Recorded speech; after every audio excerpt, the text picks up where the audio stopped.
rational equation, word problems.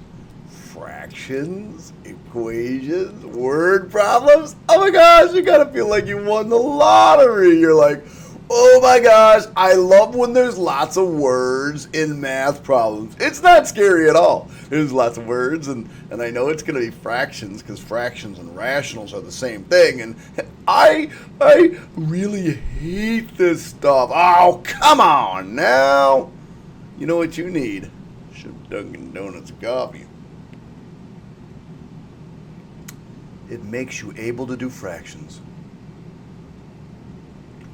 Nailed another commercial for Weld. Dunkin' Donuts. Oh my gosh. Me and Dunkin' Donuts. We're going to be making millions someday. By the way, all these videos can be found nicely organized at nkinfinity.com. So if you're looking for us, I say us because that's my partner in crime, Miss Newman. If you want to know who Miss Newman is, just go to NK Infinity. Just go clink. Go L. Clink. I don't know. We're in there somewhere. What? It's not even coming up in my favorites. How about this? NK. Bam. Here's my partner in crime. There she is. Kind of looks like my little daughter. She's not. Although maybe she is. Who knows? Oh, anyway, let's get back to work. NK Infinity, that was Miss Newman. I'm Mr. Krause, but for today you can call me Mr. Answer Key.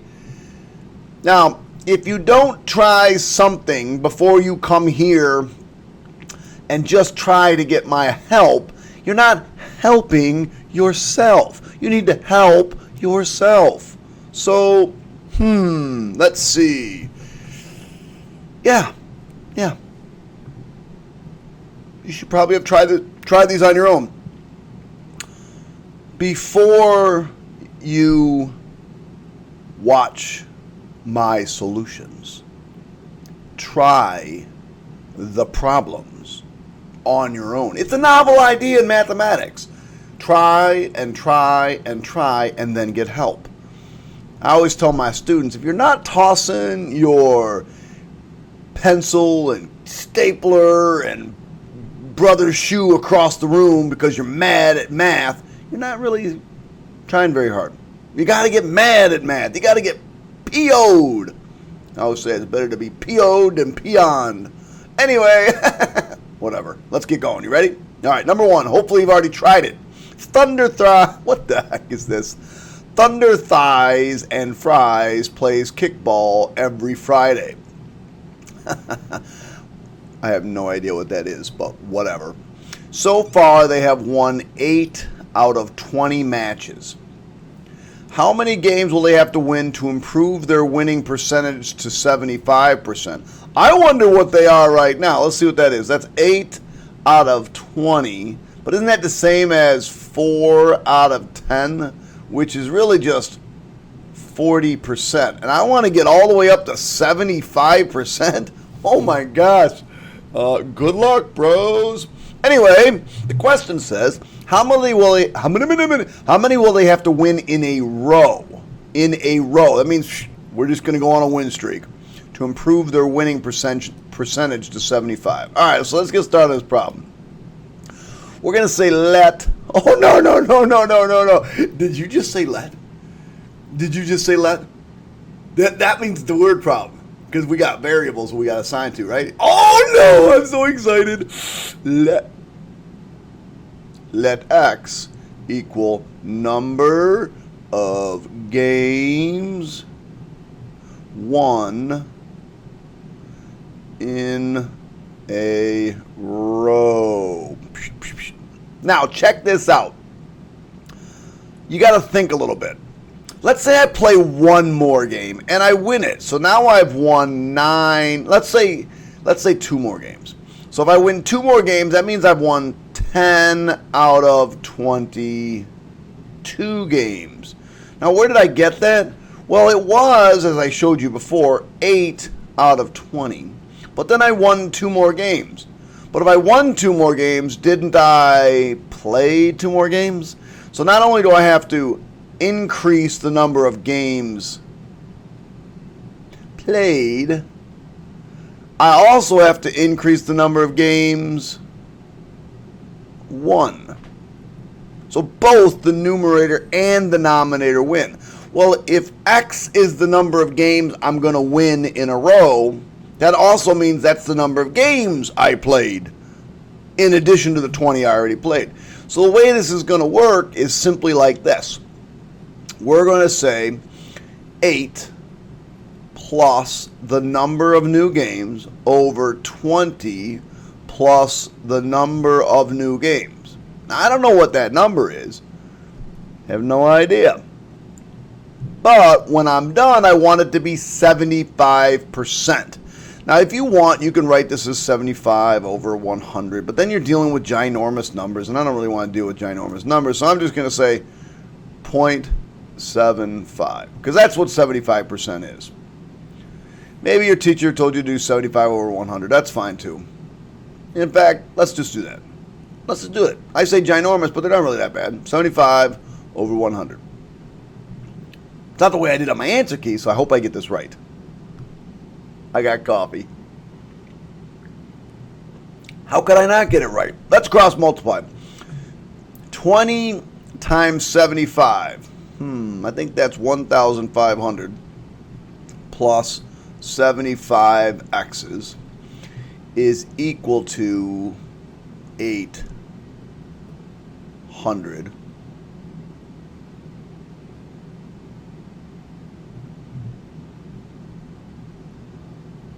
plus 100x. So all I did was cross multiply. 100, 8 times 100 is 800. 8 times x is, or 100 times x is 100x. 100 times 8 is 800. Then I did this too. Now I'm just going to solve it. So let's see. I'll bring the 75x over here. And I'll bring the 800 over the other side. So I have 700 is equal to 25x. Right? If I have 25x equals to 700 and I divide by 25 and divide by 25, I just wrote down 24. That's so embarrassing. I must need more coffee. Gotta be the coffee. Almost did it again. I get x equals, let's see, that's like dividing by 4 really and then multiplying. So that's like 28. I know, most of you don't know what the heck I just talked about. I don't care. 28 is the answer. Now, what? That seems way too freaking crazy. 28 more. I got to win 28 games in a row to be 75%. That means x equals 28. I'll check my answer. So I'm going to go 8 plus 28 over 20 plus 28. Well, let's see, that's 36 over 48. Let's see. Go into calculator mode. 36 divided by 48. Oh, 75%. Oh, okay. So it won. So I should write myself a little note here. Let's do it off to the side. They must win 28 games in a row in order to improve to 75%. Catching! So, you noticed at the end there, my voice got a little bit off my video. Sorry about that. Went a little long there. Sorry. All right, so this problem's the same thing. We're going to use that same let statement. We're going to use that same let statement from over here. Let x equal number of games won in a row. But we're going to be quicker. We're going to go x plus 8. Oh, it doesn't matter. X plus 20. Again, we're going to start here. And we want this to be, I'm not going to do 90 out of, crazy. I'm just going to do 0.9 over 1. I'm going to cross multiply. So x equals, what am I doing? X equals, I'm going to cross multiply. So I'm going to do these two first. X plus 8 equals 0.9x plus 18. 0.9 times 20 is 18. I'll subtract the 0.9x. So 1x minus 0.9x is 0.1x equals 10, because I'll subtract the 8, subtract the 8. So 1/10 of x is equal to 10. So if I divide by 0.1, I divide by 0.1, I get x equals 100 games. So in order to improve to 90% wins, they must win 100 games in a row. Now, instead of me just writing all this out, I'm just going to explain this next one to you, because my handwriting was awful. So, can they ever reach a winning percent of 100? And the answer is no. Oh, you want an explanation? Oh, well, 100% means they've never lost a game. Since they've already lost 12 games, they clearly can never reach 100%, because they've already lost 12 games. So they can't reach 100%. Can they get close? Well, I guess, but I guess they'd be playing kickball for the rest of their lives, and then maybe, just maybe, they could get close. But for all intents and purposes, they can never, ever reach 100%. I'm going to do this problem two separate ways. I'm going to get the information down, I'm going to take a quick break, and then I'm going to come back. I'm going to do it two separate ways. So let's see what we got here. We got Aaron, Kristen, and Sue, and they're going to work for 2 hours to paint one room. So that means they're going to work collectively together for 2 hours to paint a room. When Aaron works alone, he can paint the room in 6 hours. So Aaron can take 6 hours to finish the room. When Kristen, she works alone, she can paint it in 4 hours. Clearly, Aaron's a little slow with the upcake. We want to know how long it would take Sue to finish. So we don't know Sue's rate. But we know together they can finish it in 2 hours. So that's the basics of this problem. Now there's really two ways to do it. I'm going to show you my way first, and I'm going to show you a way another teacher showed me how to do this problem. Either way is absolutely acceptable, but you need to know how your teacher has taught it to you. So if I start doing a problem one way and your teacher showed you a different way, you might want to just fast forward and just skip over all this. Here's how I do it. I assume that however long the job takes, he's going to take 1/6 of the 2 hours to complete the job. Kristen's going to take 1/4 of the 2 hours to finish the job. Whoa. So 1/4 of the entire job is hers. And the entire job is 2 hours. And Sue, let's call Sue X, because S is a bad letter. So we're just going to call Sue's X. We don't know how long she takes, but we're going to do 1/x times 2 hours to finish the job. Now, when we're all done, 1/6 of the job, 1/4 of the job, 1/x of the entire job means that 100% of the job was done, or 1/1, or just 1. 100% of the job is being finished. That's how I attack these problems, because actually it's not that bad.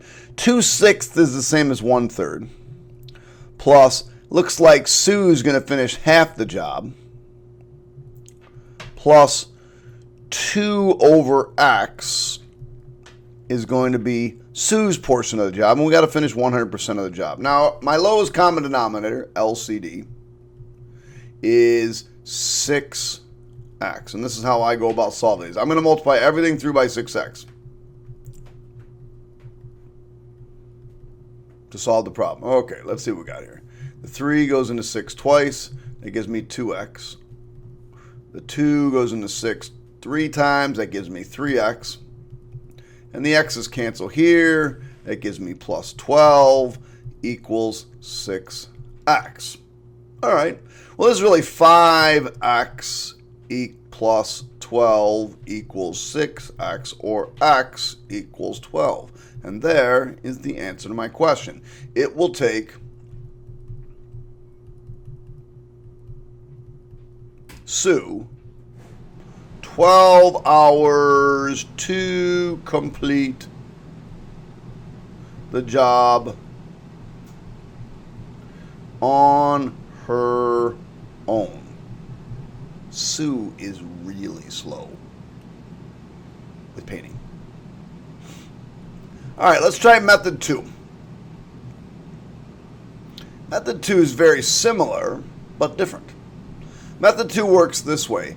It always works with the fact that we're going to do 1 over alone, plus 1 over alone, plus 1 over alone is equal 1 over together. You agree that that's the way it's going to work. 1 over the time it takes him alone, 1 over the time it takes her alone, plus 1 over the time it takes Sue alone equals 1 over the time they take together. So, in other words, we're going to do 1 over 6 plus 1 over 4 plus 1 over x is equal to 1/2. Remember, it takes 2 hours for them to finish alone. So 1/6, 1/4, 1x, 2x. Well, all right, but then it's basically the same exact problem. In this case, the lowest common denominator would be 12x. So I'm going to multiply everything through by 12x.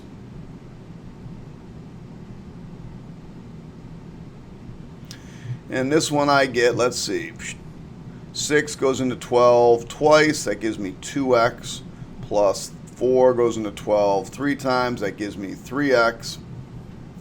And this one, the x's cancel. So I get plus 12 equals, and then 2 goes into 12 6 times. I end up being 6x, and you'll find that's the exact same equation I have here. The work is pretty much the same. It's just the way you approach it at the beginning is different. And then we end up with x equal to 12 again. So either way you handle it is okay. So pick the way your teacher taught you and go with it. Hopefully you understand how I did the lowest common denominator stuff. Okay, kids, that's that problem. I am just going to take a little coffee break right now because I need one.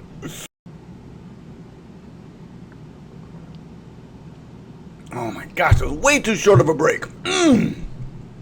All right, notice this one I had to doctor up a little bit. You're probably looking at the undoctored version of it, which makes it actually looks like this. Because we had to change the problem up because the other one was way too weird. So let's get going on this one. Sharon walks 12 miles to Christina's house and runs home. Woo! Sharon's a beast. Sharon averages 2 miles per hour faster when running than when walking. I hope so. And the total time for the trip is 5 hours. So this is her day of exercise, apparently. We want to find her walking speed. Okay, so there's that 3-letter word we love. Let x equal Sharon's. I forgot the A. Sharon's walking speed. Now, we know that Sharon walks 2 miles an hour, runs 2 miles an hour faster. So x plus 2 equals Sharon's running speed. Did I just put 3 E's in speed?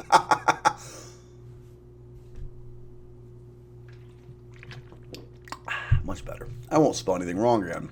Yeah, like that's going to happen. All right, so check this out. Let's take a trip aside real quick. Let's say I had a trip that was 100 miles. And I was going 50 miles per hour. Well, how would I figure out my time? Wouldn't my time be 100 miles? I mean, y'all know it's 2, but wouldn't it be 100 miles divided by 50 miles per hour? And you'd say, oh, 100 miles, and I'm going to divide by 50, that would be 2 hours. Wouldn't that be how that works?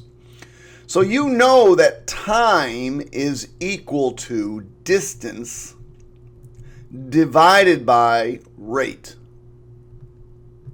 I hope you learned that in class somewhere. Physics, math, and all your other math classes for the last couple of years. So time is equal to distance divided by rate. Well, how's that going to help us in this problem? Well, I hope you see it how it's going to help, but if not, let's check this out. Let's talk about walk time. The walk time is equal to, well, 12, which is the number of miles. Maybe I should remember we're going 12 miles, divided by her walk speed, which is x. All right, distance divided by rate. Run time. Her run time is still 12. She's still going 12 hours, but she's going at a faster rate, x plus 2. These are their 2 times. I know that these 2 times have to add up to 5 hours. So there's my equation that I'm going to use to solve this.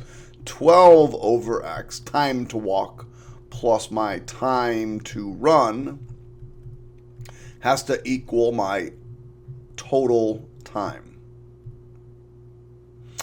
All right, so now I've got a rational equation that needs to be solved. Anytime I got adding and subtracting, I'm going to put them bad boys in parentheses. Now, the lowest common denominator in this case, and I'm going to show you how to set this up either way, is x. Lowest common denominator is equal to x times x plus 2. So if your teacher is a make all the denominators same kind of person, you'll do this. 12 over x, but we're missing x plus 2. So I got to multiply by x plus 2. Now you notice if I get rid of those x plus 2's, I just end up with that, right? Plus, this one was originally 12 over x plus 2, but this one is missing the x. I always put those x's in front. Equals, now this thing's missing everything. It's missing the x, and it's missing the x plus 2. It's missing the x, and it's missing the x plus 2. Now, if you look at this thing, and if I get rid of all of the red, I end up back where I started from with all that green. And then if your teacher is a denominator canceller, those all just go, and I'm going to solve this equation. 12 times x plus 2 plus 12x equals 5x times x plus 2. Now, if that's the way your teacher does it, then skip forward a few minutes or a few seconds, because I know other teachers do it a slightly different way. So I'm going to get rid of this so that I can go back and show you the way that other teachers might handle this problem. And I think we're going to arrive at the same place. Other teachers say, hey, multiply everything through by the common denominator.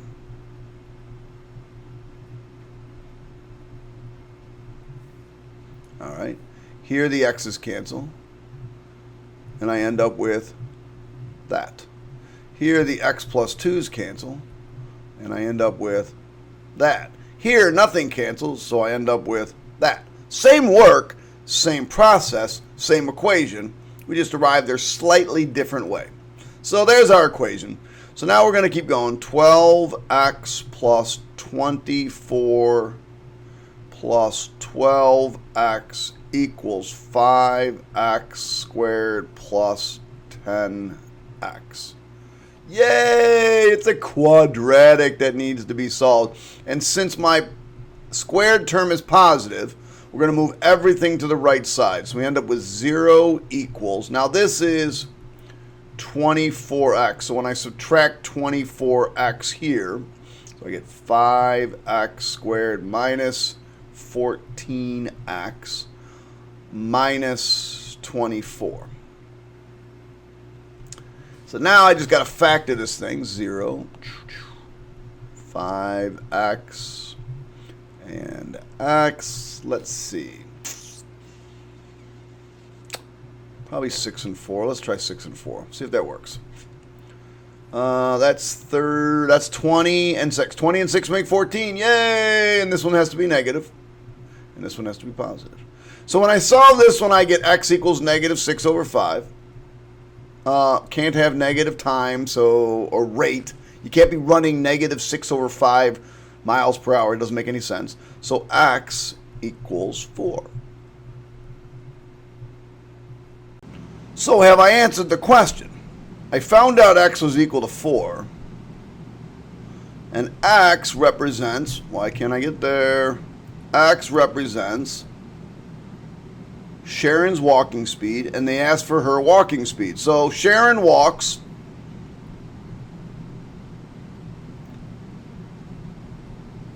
4 miles per hour. I wonder if that's right. I wonder if there's a way to test that. I wonder if that's right. Let's check. I bet I can test this. Let's see.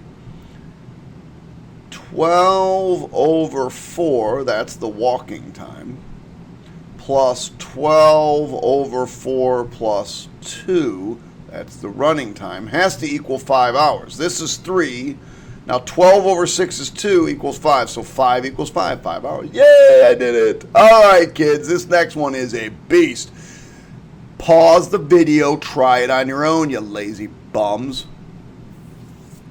Get working on your own, kiddies. All right. Oh, you're back. Oh, hello. So this one's kind of a tough one. Not going to lie, this one's a little tricky. So let's see what we got here. A carpenter paid $144 for some wood. The following season, he spent the same amount of money, $144, but the price was increased by $1 a foot, so he got 2 less feet. Find the original price per foot of the material.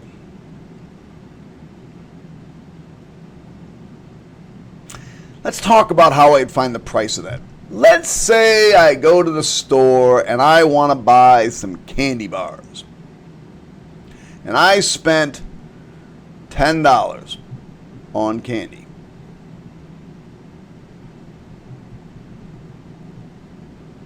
And I got 5 candy bars. How can I figure out my cost of 1 candy bar? I don't know what just happened. I hope I'm still recording. Now, how can I figure out my cost of 1 candy bar? So wouldn't 1 candy bar mean the total cost over total number of bars? So in this case, I would just take 10 and divide it by 5 and get $2. I want my $2. I want my $2. Watch Better Off Dead. Anyway, that's what we're going to do on this problem. So I'm going to set up the let statement, and I'm going to save it, and then we'll get moving. So let's check this out. The only thing I don't really know is how much wood I bought. So let x equal number of linear feet of wood. Now it said the next year I got 2 less. So that was year 1. Year 1. Let x minus 2, I got 2 less, equal number of linear feet of wood year 2. So that's important that you set that up properly. So now what we got to do is figure out what is our original cost. Original cost. Our original cost, remember we did the candy bar thing, is the amount of money I spent, which was $144, divided by the number of feet I got, X. That's like the candy bars, the 10 over the 5 here, or the $10 over the 5 candy bars. So now my new cost is $144 over X minus 2, because I only got X minus 2 feet. Now, here's a little bit of number theory for you kids. I know that sounds exciting, number theory. That sounds awesome. But which of these fractions would be larger? Would this one be larger? Or would the blue one be larger? Which is going to be larger? And what you got to ask yourself is, if I took 10 and divided by 5, I got 2. Let's do it a little bit. Let's make it a little bit easier. If I took 12 and divided by 6, I would get 2. If I take 12 and divide by, now if X was 6, then X minus 2 would be 4. I would get 3. So which is larger? See, the number theory part of this says if you divide by a smaller number, and this is a smaller number, if you divide by a smaller number, what you end up with is something bigger. And I just kind of showed that with an example. So why am I telling you that? Well, it said that the cost, the extra cost that we had to spend was $1 more. So if I take my new cost, which is $144 over X minus 2, and I subtract off my old cost, which is $144 over X, I know the difference in cost is $1. Because isn't that what they said? The new cost was $1 more than the old cost. So if I take the old cost and subtract off the new cost, I get 1. So let's say the old cost was $4, old, and the new cost is $5. That means there'd be $1 increase. So I have to take the new minus the old to equal the $1. And that's what we've set up here. That's our equation. And so now that I've gotten to the equation, now I can just solve it. So it took a little while, took a little thinking, took some brain power just to get to that function. All right, so I'm going to do it my way. If you don't like it, that's okay. I don't like this negative here, so I'm just going to put it up here. Kind of bothers me having it here, so I'm just going to move it up. All right, so my lowest common denominator is X minus 2, X minus 2.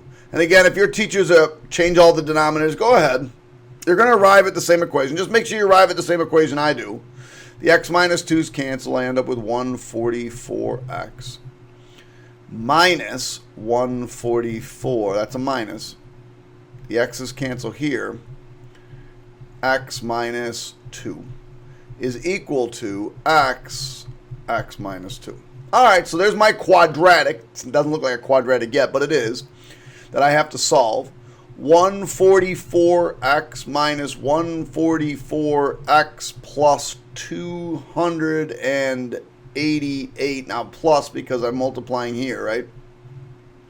And negative 144 times negative 2 is positive 228, is equal to X squared minus 2X. Well, the nice thing is these cancel. So all I got to do is bring that 288 over. So I get 0 equals X squared minus 2X minus 288. Now someone probably asks, how am I going to figure out what number goes into 288? Well, they have to multiply to 288, but when you subtract them, they have to give us 2. So I just keep dividing by different numbers. Let's take 288 and divide it by 20. Now I know 20 doesn't go in, but it might give me a nice thing. Oh, I forgot this silly calculator. So that would be 20 and 14. Those are 6 away from each other. So I need even closer. So let's try. What if I tried 22? So 288 divided by 22. 22 and 13, that's like further away, so that's not going to work. So let me try something smaller. And I'm only going to try even numbers because it is 288. So 288 divided by, let's try 20, so let's try 18. Oh, 18 and 16. Oh my God, there it is. Yay. So 18 times 16 is 288. But since I wanted it negative, the larger one has to be negative and the smaller one has to be positive. So this gives me x equals 18. This gives me x equals negative 16. Now, you might think you're actually done. You're not even close. Because remember, what did x represent? X represented the number of linear feet of wood. What are they asking for? They want the original price per foot of the material. They didn't ask how much wood you bought. They asked the price of the wood that we bought. So we need to come up with, our goal is to come up with what is the original cost. So original cost is equal to 144 divided by 18. And when we do that, we get $8, I think. 144 divided by 18. We get 8. We get $8. Now, just to make sure that I got this right, let's talk about new cost. Now, the new cost, if this is right, should be $1 more. So that's 144 divided by 18 minus 2. So 144 divided by 16 would be 9. Oh, good. $9. So what was the original cost? The original cost was $8. There it is. Okay, children, let's get going. This problem is similar to the one I did earlier with the painting. But this one's a little more difficult. Not gonna lie, this one's a little bit more difficult. Working together, Mr. Anthony and his son can shovel to walk in 6 minutes. So this is my together time. Working by himself, the son requires 16 minutes more than his father. How long does it take Mr. Anthony to shovel the sidewalk? So by the way, if you haven't tried this on your own, stop this video right now and try it on your own. Welcome back. Let's let x equal, what is this? Time Daddy takes. Now, son takes 16 minutes longer. So we're going to take x and we're going to add 16, and this is time son takes.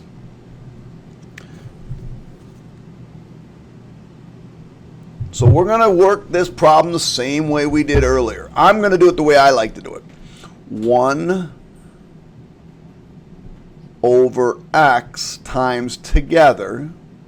No, 1 over x times the time it takes for them to finish. So he's going to finish 1/x of the job. And he's going to finish 1 over x plus 16 of the job. Has to equal the full job being completed. So let's write this a different way. This is 6 over x plus 6 over x plus 16 is equal to 1. Well, what's my common denominator? My common denominator is x plus 16. X plus 16. X plus 16. I'll show you the other way just real quick. So this one, the x's cancel, and I end up with 6 times x plus 16 plus these cancel. I end up with 6x equals x times x plus 16. So there's the equation that I need to solve. Now, if you do it the other way, where you do 1 over alone plus 1 over alone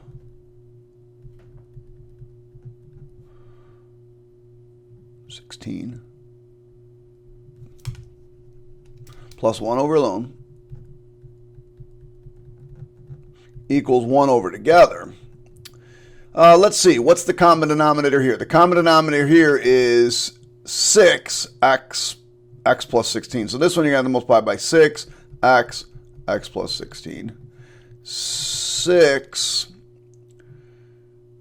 x plus 16. And then 6x, x plus 16. So here the x's cancel, and I end up with this. Here the x plus 16s cancel, and I end up with this. And here the 6's cancel, and I end up with this. So after doing this, you end up at the same exact place. All right, let's get going then. 6x plus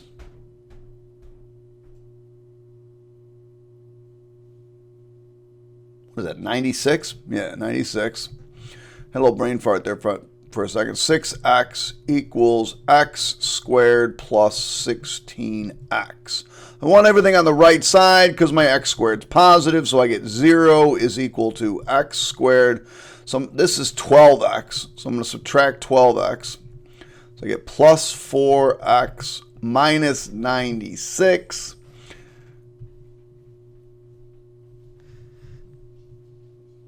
Alrighty then, it's time to factor. This one's not too bad. Everything's even, so if you start dividing by things, you're like, all right, divide by this, divide by this, divide by 10, divide by 11, divide by 12. Oh, 12. 12 goes in. 12 goes in 8 times. 12 times 8. Now, because I want it to be positive 4, the larger one has to be positive, the smaller one has to be negative. So I can either have x equal to negative 12, which doesn't make any sense, or x equals to 8.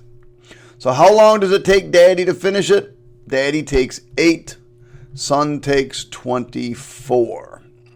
What's the question asked? How long does it take the dad to finish? Dad finishes in 8 minutes. Boom. The braking distance of a car can be modeled by this, where d is the distance in feet that the car travels before coming to a stop, and s is the speed at which the car traveling in miles per hour. Find the speed that results in a braking distance of 240. All right. Believe it or not, the next two questions are the easy ones on this thing. All we got to do is, we know the braking distance, plug in 240. So 240 is equal to s plus s squared over 20. Well, I don't want that 20 there, so I'm going to multiply everything through by 20. I'm going to multiply this by 20. I'm going to multiply this by 20, and I'm going to multiply this by 20. This gives me, let's see, 480, 4,800 is equal to 20s plus s squared. Now, since my s squared is positive, I'm going to bring the 4,800 over. 0 is equal to s squared plus 20s minus 4,800. Just organize it in the right way. Let's see. What would be a good speed for a car to go that's even?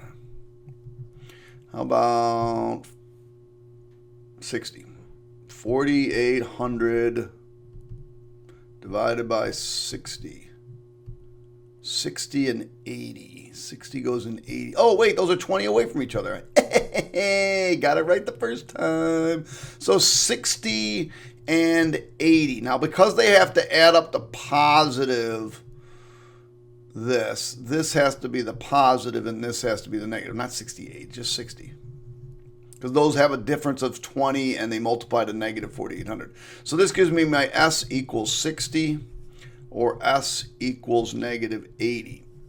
Oh, can't have a speed of negative 80. So, and by the way, I didn't need a let statement in this because it told us that s was the speed.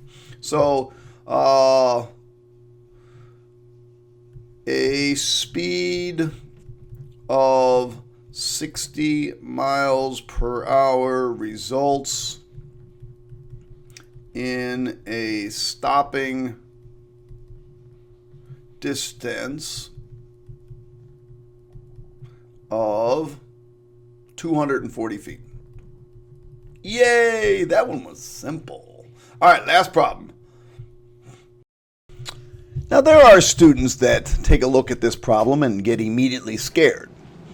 They see a huge fraction, lots of words, and their brain just goes, beep, can't do it, not going to do it, going to shut down, can't do it. All right, what I want you to do is this. Put your hands together. Hold them up high. Hold them up high. And say, please, sir, may I have $1? Please, may I have $1? Well, we got to perfect your begging, because you're not going to make it. You got to be willing to work hard. You got to be willing to try things. You got to be willing to step up your game. Otherwise, life's going to be tough. All right, let's get going. This ain't a bad problem. Actually, it's pretty easy. The fuel cost, blah, blah, blah, blah, blah, can be calculated using miles driven times price per gallon over fuel efficiency. Last year, you drove 22,500 miles. Miles driven. You paid $2.75 a gallon. Price per gallon. You spent a total of $2,060. Fuel cost. Remember, cost of fuel is F. What is the fuel efficiency of your car? Okay, well, let's see. I spent $2,060. My miles driven were 22,500. I multiply that times the cost per gallon, which is $2.75. And I want to know my fuel efficiency. Let's just call it E for efficiency. Okay, I'll just cross multiply. I get 2,060 E is equal to, I have no clue, 22,500 times $2.75 is equal 61,875. Divide by 2060. Divide by 2060, and I get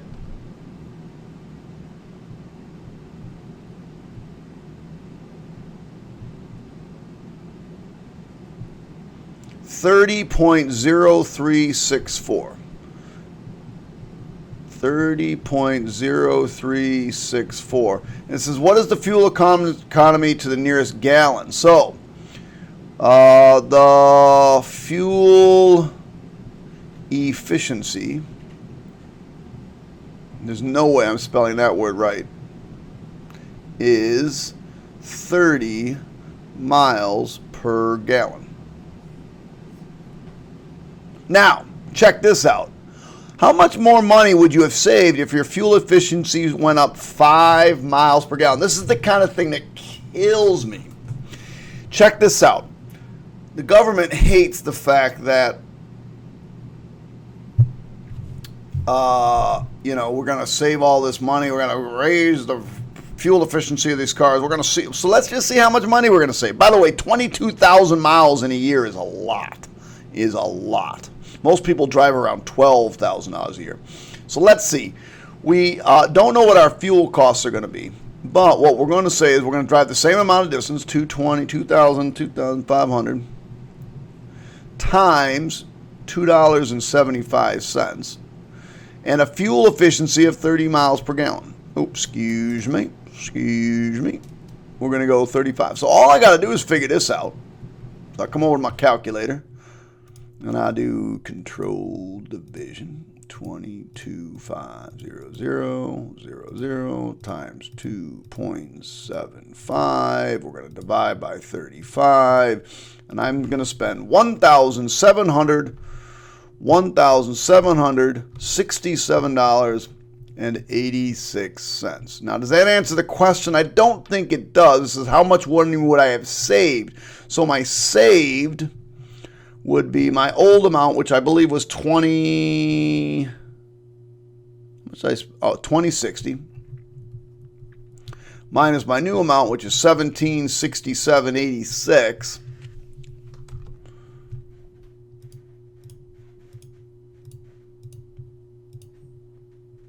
And I saved $292.14.